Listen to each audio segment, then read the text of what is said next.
নমস্কার, কেমন আছো সবাই? আশা করি সবাই ভালো আছো। আমরাও ভালো আছি। পিএন লাইফস্টাইলের আরেকটি নতুন ব্লগে আপনাদের সবাইকে জানাই আমি অনেক স্বাগত, ভালোবাসা।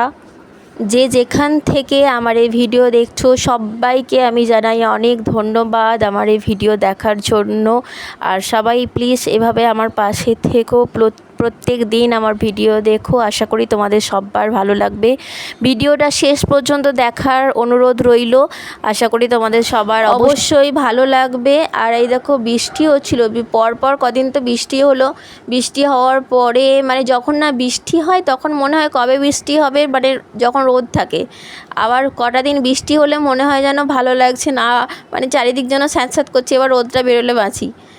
আর এই যে কটা দিন বৃষ্টি হলো, আর কালকে কিন্তু বৃষ্টি মানে আকাশ ভালো হয়ে গেছে, মানে রোদ বেরিয়েছিল, ভীষণ রোদ বেরিয়েছিল, গরম। আর আজকে সকালবেলা ঘুম থেকে উঠে দেখি না আকাশটা এইরকম, কী যে ভালো লাগছে আমার। এইরকম মানে ওয়েদার খুব ভালো লাগে জানো তো। আর কার কার এরকম ওয়েদার ভালো লাগে জানি, সবারই ভালো লাগে, তবু একটু কমেন্ট করে জানিও তো। আর এই দেখো কি সুন্দর, মানে আকাশটা বেশ এইরকম নীল থাকবে, মেঘাচ্ছন্ন, তারপরে খুব ভালো লাগে। আজকের ভিডিওটা জানো তো আমার একটু এদিক ওদিক হয়ে গেছে। এদিক ওদিক মানে কি বলো তো, মানে বৃষ্টি হচ্ছিলো তখন না, কটা দিন যে বৃষ্টি হচ্ছিলো তখন না আমার ভিডিও করা হয়নি গো। এবার যার জন্য ছোটো ছোটো কিছু ক্লিপ তুলে রেখেছিলাম, সেই ক্লিপগুলো এদিক ওদিক করে জোড়া হয়ে গেছে, জুড়েছি। মানে সেই বৃষ্টির সময় যখন ভিডিও করা হয়নি সেই সময়কার কিছু ক্লিপ ছিল। তারপরে বৃষ্টি থেমে গেছে, আকাশ ভালো হয়ে গেছে, তারপরে আবার মানে একটুখানি আবার ভিডিও করেছি, সেই সমস্ত ক্লিপ আর কি জুড়ে মানে এই ভিডিওটা তৈরি করেছি। আর ছাদে এলে এই গাছগুলো দেখবো, এত ভালো লাগে কি বলবো জানো তো, ভীষণ ভালো লাগে। তার জন্য ভিডিওটা আমার একটু এদিক ওদিক হয়ে গেছে, মানে ক্লিপগুলো তুলে রেখেছিলাম, আমি জানি না তো অনেক রকমের গাছ জানো তো, আর এডিট করতে একটু সময়ও লাগে জানো তো। আর এই দেখো এই ছাদেতে এসে এই গাছগুলোকে মানে তো দেখবো, এই গাছগুলো দেখলেই এইটা দেখো কীরকম একটা হয়েছে দেখো, মানে এটা আমি বুঝতে পারছিলাম না এটা কীরকম ধরনের একটা ব্যাপারটা বুঝতে পারলাম না। আর এনেছিলাম একটা কাঁঠাল, জানো তো কাঁঠাল খেতে কার কার ভালো লাগে বলো? কাঁঠাল সত্যি ভীষণ ভালো লাগে, সত্যি করে আমার ভীষণ পছন্দের ফল এটা জানো তো।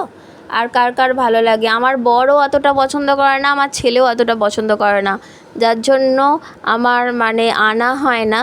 কিন্তু আমি বলছি দেখো তোমরা পছন্দ করো না বলে কি সিজনের ফল আনবো না বলো? ইচ্ছেও তো করে। বলছে যে ঠিক আছে নাও একটা, বলে আর একদিন নিয়ে এসেছিলাম জানো তো, আর একদিন একটা নিয়ে এসেছিলাম, আজকেও একটা নিয়ে এসেছি।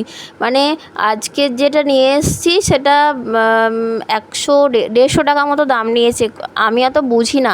একজন ভদ্রলোক ছিলেন, মানে একজন কাকু, সে বললো যে তিনি বললেন যে এটা নাও, এটা ভালো হবে, মানে এটা খাজা হবে বেশ, আর খুব খাজাও হবে না, খুব খাজা হলেও ভালো লাগে না, একটু রস রস না থাকলেও ভালো লাগে না কো। বললো এটা নাও, আমি অত বুঝি না কো। আমি বললাম আপনি বলুন তো কোনটা ভালো, আমি অত বুঝি না।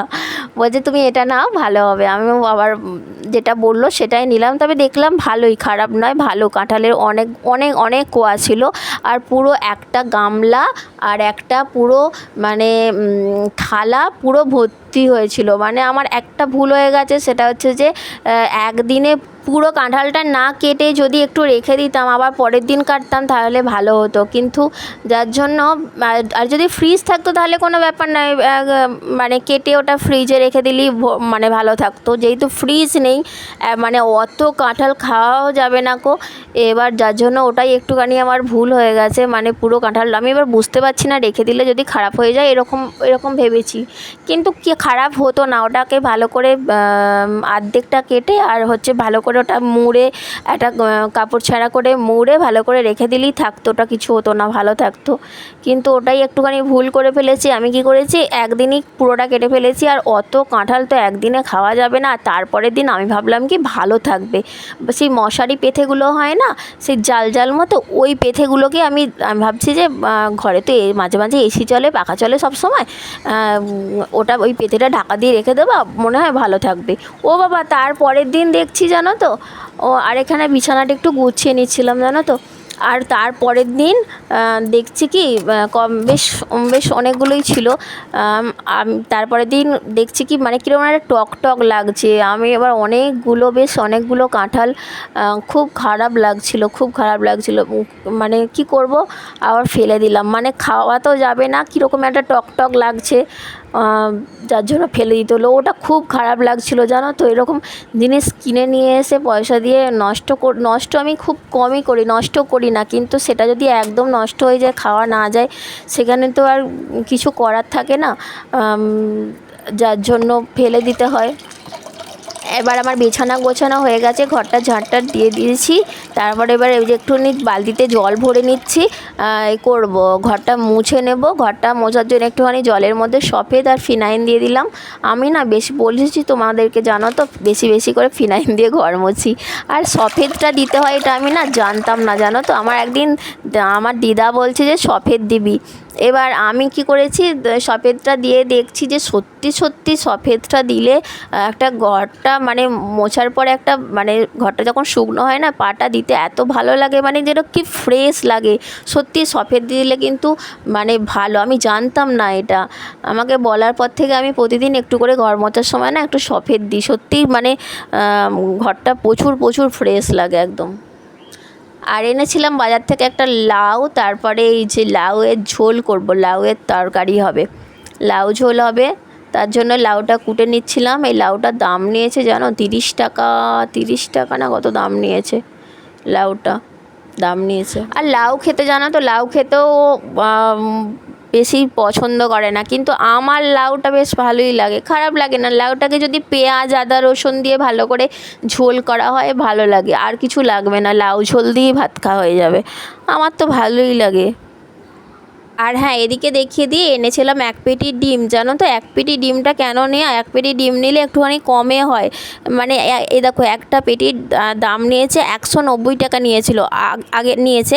আগের বারে নিয়ে এসেছিলাম, মানে অনেক দিন আগে নিয়ে এসেছিলাম, বেশ কয়েক মাস আগে নিয়ে এসেছিলাম, তখন নিয়েছিল 180 টাকা মতো নিয়েছিল। তারপরে মানে খুচরোই নিয়ে আসা হয়, যখন যেমন দরকার হয় তেমন নিয়ে আসা হয়। এবারে কি করেছি, আমি আবার 1 পেটি নিয়ে এসেছি, কারণ একটু কম হয় জানো তো, 190 টাকার দোকানে। আর এখানে পেয়ারাগুলো একবার শুধু দেখো, কি সুন্দর দেখতে পেয়ারাগুলো, মানে এত সুন্দর দেখতে। আমি ভাবলাম যে আমি পেয়ারাওয়ালাকে জিজ্ঞাসা করলাম, মানে সবজিওয়ালা, পেয়ারা যে বিক্রি করে পেয়ারাওয়ালার কাছ থেকে পেয়ারা নিইনি, মানে সবজিওয়ালার কাছ থেকে নিয়েছি। আমি সবজিওয়ালাকে মানে কাকুটাকে জিজ্ঞাসা করছি যে পেয়ারা মিষ্টি হবে তো। এক একটা পেয়ারা দেখেছি এইরকম কি সুন্দর দেখতে হয়, কিন্তু খেতে অতটা টেস্ট হয় না। সেজন্য আমি বলছি যে এক একটা দেখেছি দেখতে খুব সুন্দর হয়, কিন্তু খেতে অতটা টেস্ট হয় না। টেস্ট হবে তো, মিষ্টি হবে তো? বললো হ্যাঁ হ্যাঁ ভালো হবে। তা সত্যি দেখলাম ভীষণ ভালো, জানো তো। মানে আর ওই কাকুটার কাছ থেকে আমি মানে স্পেশালি এই পেয়ারা কেনার জন্যই যাই, সবজি কেনার জন্য নয়। এবার পেয়ারা কেনার জন্য গিয়ে এবার যখন যা মানে সবজি দরকার হয় নিয়ে নিই, তা না হলে প্রায়ই একবার করে গিয়ে জিজ্ঞাসা করে আসবো পেয়ারা আছে। মানে দারুণ পেয়ারা বিক্রি করে, খুব ভালো পেয়ারা বিক্রি করে। পেয়ারাগুলো মানে দেখতেও যেমন সুন্দর, খেতেও তেমন সুন্দর। আর সত্যি করে দেখো পেয়ারাগুলো, দেখো কি সুন্দর দেখতে, দেখো।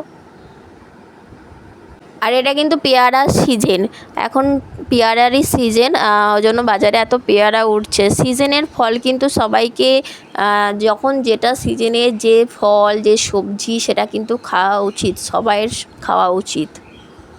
আর পেয়ারা আমার ভীষণ ভালো লাগে, পেয়ারা আর সবাই পছন্দ করে, আমার বড় পছন্দ করে, আমার ছেলেও পছন্দ করে। আর কি সুন্দর পেয়ারাগুলো দেখতে, দেখো শুধু একবার। দাম নিয়েছে 50 টাকা কিলো নিয়েছে। আগের বারে নিয়ে এসেছিলাম, আর একবার নিয়ে এসেছিলাম পেয়ারা, মানে তখনই প্রথম নিয়ে এসে দেখি সত্যি ভালো, সেজন্য মাঝে মাঝেই যাই, গিয়ে জিজ্ঞাসা করি পেয়ারা আছে। আগের বার নিয়েছিল 70 টাকা করে কিলো নিয়েছিল, এবারে 50 টাকা নিল। আমাদের গ্রামে হলে তো, আমাদের গ্রামেতে মনে হয় 20 টাকা কিলো নিত।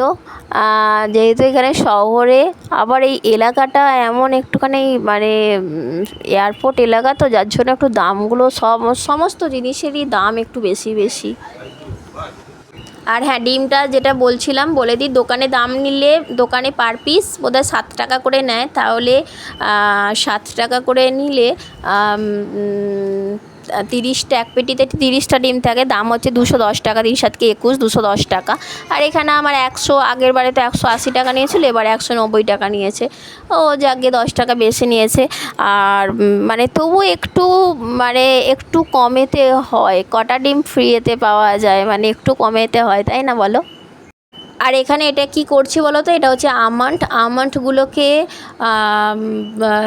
মিক্সিতে দিয়ে ভালো করে পেস্ট করব, আমন্ডের মিল্ক বানাবো, মানে আমন্ডের দুধ বানাবো, জানো তো। কারণ আমার ছেলে না দুধ পায় না, দুধ খেতে পায় না বলতে কি, এখানে বাজারে দুধ, মানে গ্রামে যখন ছিলাম বাড়িতে, আমার বাপের বাড়িতে তো দুধ আছে, মানে আমার বাপের বাড়িতে গরু রয়েছে। আর গ্রামেতে যখন থাকতাম তখন ঘোষের কাছ থেকে কিনে খাওয়ানো যেত। এবার ব্যাপারটা হচ্ছে কি বলো তো, এখানে এসে না আমার ওই প্যাকেট দুধ আমার ঠিক মানে ভালো লাগে না, মনে হয় কীরকম দুধ, কী দুধ জানি না। এবার সেজন্য আমি কি করি, চেষ্টা করি এরকম ধরনের মানে এগুলোকে খাওয়ানোর, মানে ধরো এই যে, আর এটা দেখো, এটা হচ্ছে যে, আর কি বলবো, এটা হচ্ছে জানো তো, এটা হচ্ছে কি বলে এটাকে, আমন্ড বলছি তো, কি মনে আসছে না, আখরোট। এইগুলো হচ্ছে যে আখরোট, অনেক দিন নিয়ে আসা হয়েছিল জানো তো। আর আখরোটের সত্যি করে অনেক দাম জানো তো আখরোটগুলো। আর তার মধ্যে 2টো আখরোটও দিয়ে দিয়েছিলাম, আর আমন্ড দিয়ে ভালো করে পেস্ট করে একটু এই যে স্মুদি মতো বানিয়ে দিয়েছিলাম। এটা ছেলেটাকে দেবো। ওই দুধের বদলে এরকম বাদামের নানা রকম মিল্কি বানিয়ে দিই। দুধও আনি, মানে রেগুলার যেটা হয় আর কি, রেগুলার আর আনা হয় না আর কি। আর আমন্ড তো এমনি চিবিয়ে খুব একটা খেতে চায় না, সেই জন্য আমি ভাবছি এরকম করে দিই। আর আখরোটগুলো অনেক দিন আনা হয়েছিল জানো তো, আখরোটগুলো না কীরকম একটা হয়ে গেছে, মানে অনেক দিন থেকে না কীরকম একটা তেল কটানির মতো হয়ে গেছে, কীরকম একটা মানে একটু হালকা তিতো তিতো মতো হয়ে গেছে। এবার যেহেতু এটার অনেক দাম, সত্যি করে অনেক দাম জানো তো, এবার নষ্ট করতেও গায়ে লাগছে সত্যি করে। সবচেয়ে বেশি মানে ড্রাই ফ্রুটস যে সমস্ত আছে, কাজু কিশমিশ আমন্ড, মানে আখরোট, সবথেকে বেশি বোধহয় আখরোটেরই দাম। আর যেহেতু আখরোটটা এরকম মানে বাক্সের মধ্যে ছিল না, এমনি এরকম খোলা অবস্থায়, মানে বাক্স মানে ওটাতে একটা আমন্ডটা একটা বাক্সের মধ্যে থাকে, তারপরে সেই মানে বাইরে একটা মানে খসা থাকে, শক্ত একটা মোটা খসা থাকে, সেই খসাটা ভেতরে এই বাদামটা থাকে। এই মানে খসাটা ছিল না, খসাটা থাকলে আমার মনে হয় ভালো থাকতো, যার জন্য কীরকম একটা আখরোটটা লাগছে। এবার অনেক দিনে আমার যতই অনেক দিনের দিয়ে নষ্ট করতেও গায়ে লাগছিল, এটা একটু স্মুদি মতো বানিয়ে দিয়েছি। আর একটু ডিম সেদ্ধ দেবো, ওই জন্য ডিম সেদ্ধ করেছিলাম, একটু ডিম সেদ্ধ দিয়ে দিচ্ছি। আর ওই যে ছোট্ট গ্লাসটা দেখতে পাচ্ছ, ওই ছোট্ট গ্লাসটায় কিছুই নয়, ওটা মিক্সিটা ধুয়ে ওটা জলটা ওটা আমি খেয়ে নেব। কি করব, ওদেরকে ভালোটা দিই, আর যেটা পড়ে থাকে সেটাই আমি খাই। সংসারে সমস্ত মেয়েরাই আমাদের এরকমই করে। অবশ্যই নিজেদেরও পুষ্টির অবশ্যই দরকার আছে, তবুও মানে যেটুকুনি ওরা তো আর এইসব খেতে চায় না, আর দামি জিনিস মনে হয় এর মধ্যেও রয়েছে পুষ্টিকর জিনিস, সেটা নষ্ট করবো, ভালো করে জল দিয়ে ধুয়ে খেয়ে নিই, এই হচ্ছে ব্যাপার জানো তো। মাঝে মাঝে ওই যে বললাম না, মাঝে মাঝে সংসার করতে গেলে বুঝদার হয়ে যাই। কিন্তু সন্ধ্যাবেলার টিফিন এটা। সকালবেলা এই দুপুরবেলা যে দেখালাম লাউ ঝোল আর ভাত হয়েছিল, লাউ ঝোল আর ভাত হয়েছিল, ওটা দেখানো হয়নি। তাড়াতাড়ি করে স্কুল থেকে ছেলেকে নিয়ে এসে আর ভাত খেয়ে নিয়েছিলাম। আর ডিমগুলো ছাড়িয়ে একটু ধুয়ে নিলে দেখবে বেশ ভালো, মানে পরিষ্কার হয়ে যায়, মানে একটুও খসা থাকে না, বেশ পরিষ্কার হয়ে যায় একটু ধুয়ে নিলে। তো আজকের ভিডিওটা আমার এই পর্যন্তই। সবাই ভালো থেকো, সুস্থ থেকো, প্রত্যেক দিন আমার ভিডিও দেখবে, আর লাইক করবে, শেয়ার করবে, অবশ্যই সাবস্ক্রাইব করবে। আর যদি ভালো লাগে একটুখানি কমেন্ট করে দিও, তাহলে আমারও ভালো লাগবে, মানে আমিও ভিডিও করার উৎসাহটা পাবো। আর মানে কষ্ট করে ভিডিও করে যদি কেউ সেই ভিডিও দেখে, একটু ছোট্ট কমেন্ট করে, সত্যি ভীষণ ভালো লাগে জানো তো। মনে হয় না এই দিদিভাই এই দাদাভাই দেখেছে, এই কমেন্টটা করলো, একটা সুন্দর কমেন্ট করেছে, মানে সত্যিই ভীষণ ভালো লাগে, ওটা বলে বোঝানো যাবে না। আর এই ভিডিওটা তাহলে এই পর্যন্তই, আবার হাজির হয়ে যাব কালকে একটা নতুন ভিডিও নিয়ে। ততক্ষণ সবাই ভালো থেকো, সুস্থ থেকো, নিজের খেয়াল রাখবে আর অবশ্যই নিজের ফ্যামিলির খেয়াল রাখবে। ওকে, টাটা, বাই বাই।